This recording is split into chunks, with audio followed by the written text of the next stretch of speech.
Hey second graders, how you doing? So last week I left you a video of a book called Follow the Drinking Gourd, an old episode of Reading Rainbow to kind of take you through the book and tell you a little bit about the history of the song and everything that it was about. So what I want to do today is I want to sing the song with you. And I'm going to walk you through all the different parts of the song, and I'm going to walk you through, grab my pick, I'm going to walk you through kind of the meaning behind it. Remember, the whole thing about this song is that the slaves on the plantation, they would sing this song and basically almost in disguise. They would sing it like it was just a song to pass the time while they were doing work in the fields, but it had a hidden meaning to help them figure out what to do if they were going to try and escape. So there's a chorus to the song, and we remember that a chorus means it's the part of the song that usually we get the name of the song from, and also usually it's repeated a bunch of times throughout. So the chorus goes like this. Follow the drinking gourd, follow the drinking gourd, for the old man is waiting for to carry you to freedom. Follow the drinking gourd. So we hear the line, follow the drinking gourd, an absolute ton in that part. And mostly what it means is you're looking for the Big Dipper on a clear night sky. That constellation that points toward the North Star. Remember, the ultimate goal was to get the further north that they got, the closer they could get to freedom. The northern states generally thought slavery was wrong and they would be safer up there.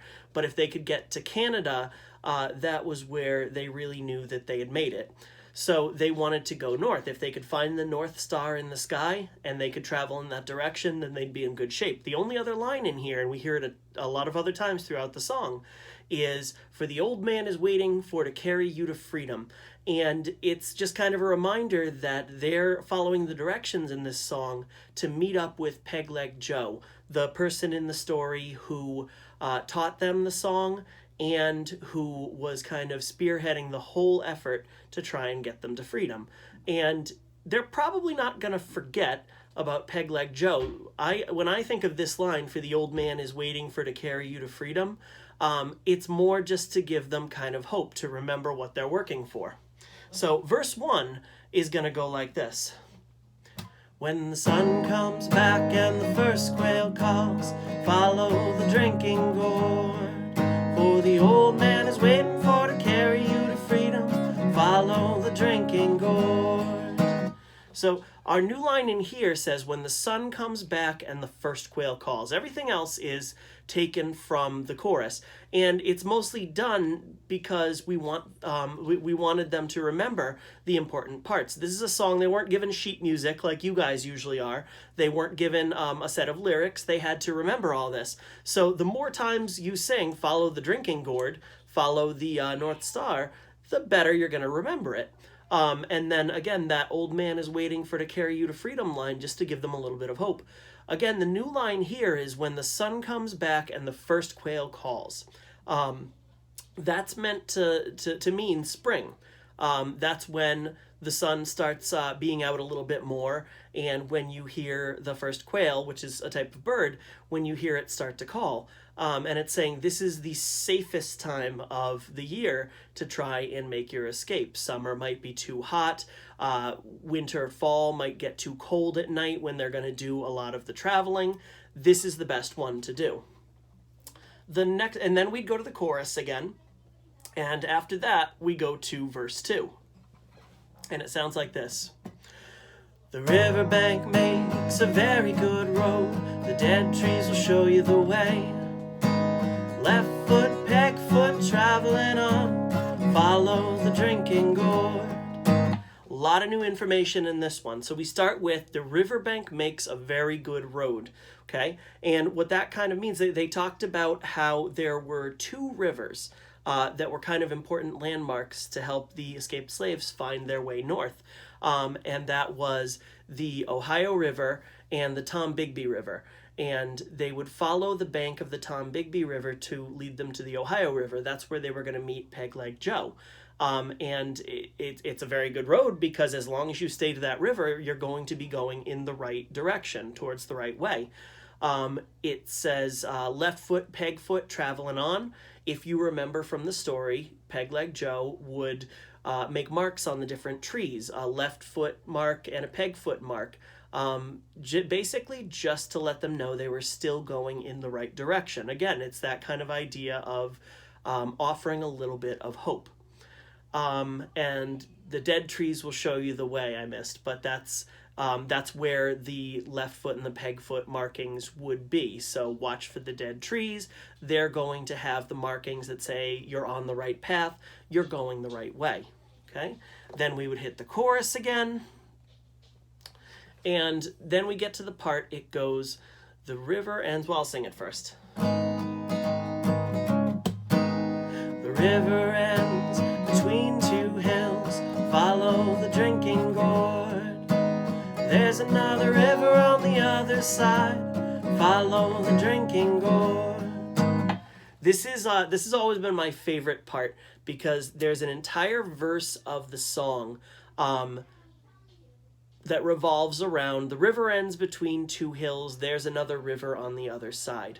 So far our directions are, make sure you're watching out for the North Star, find that in the sky, travel north, go along the riverbank, and then this verse lets us know that river's going to end.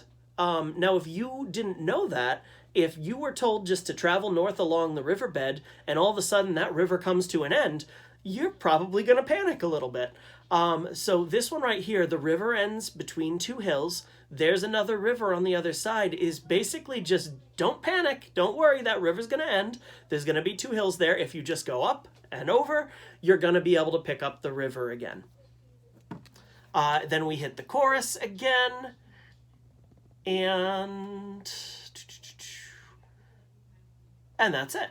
That's it. So after that, they get to, those are directions basically enough to get them to the intersection of the Tombigbee River where it meets the Ohio River.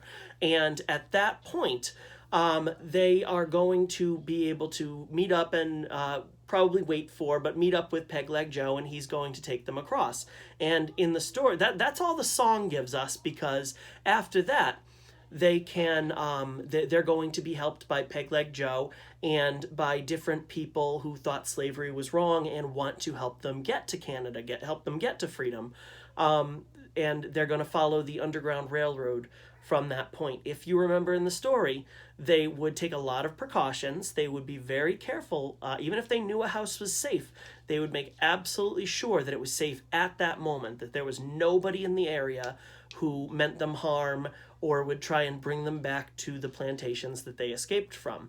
And a lot of those houses had hidden rooms or hidden places. So even if somebody did come around who was looking to do them harm or bring them back, they would be hidden away. They would be in a back room behind a shelf. They would be underneath the barn.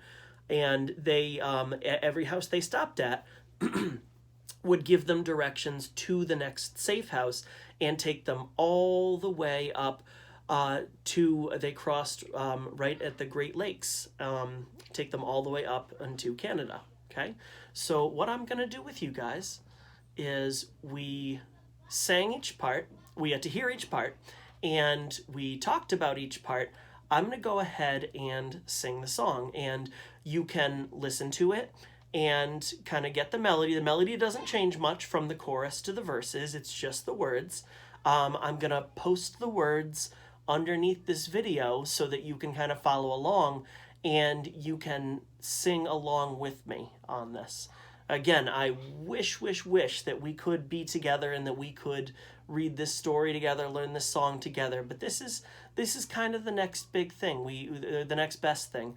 We get to still talk about it, we get to think about it, and we get to sing it. And you can, instead of singing it with me and instead of singing it with your classmates, you get to sing it with the people you're at home with. And I hope you have fun doing that.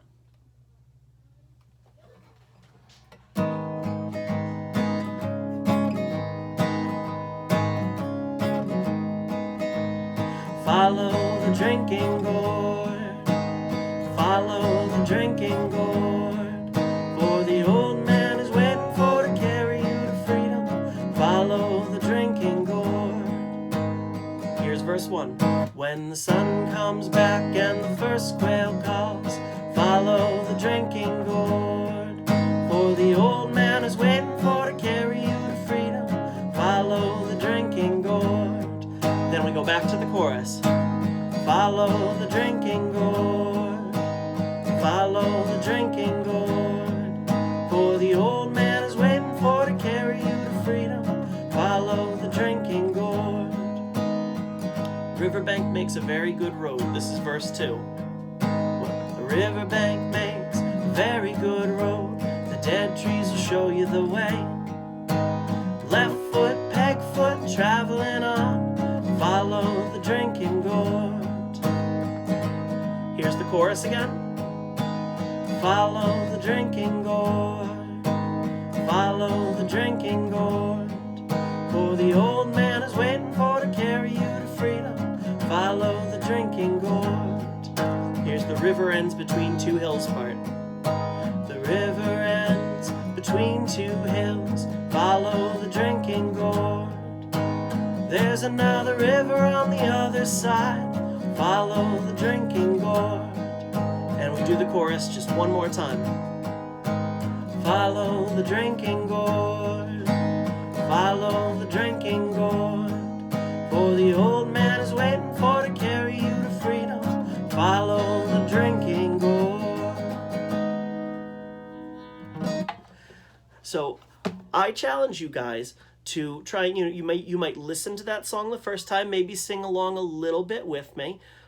If there are some parts you need to kind of hear and treat as an echo, you need to hear me sing it, well, that's why this is great to have on video. You can just hit that little rewind button, hear me sing it again, pause me, echo it back until you've got the whole thing. And I challenge you to try and sing it along with me on this recording, but also try and sing it along a cappella. Try and sing it to or with the people at home. See if you can memorize some of the words, because remember, the people who originally learned this song, they didn't have it printed out. They definitely didn't have it on the computer in front of them. They had to memorize the whole thing. See how much you guys can memorize. So until next week, take it easy, guys.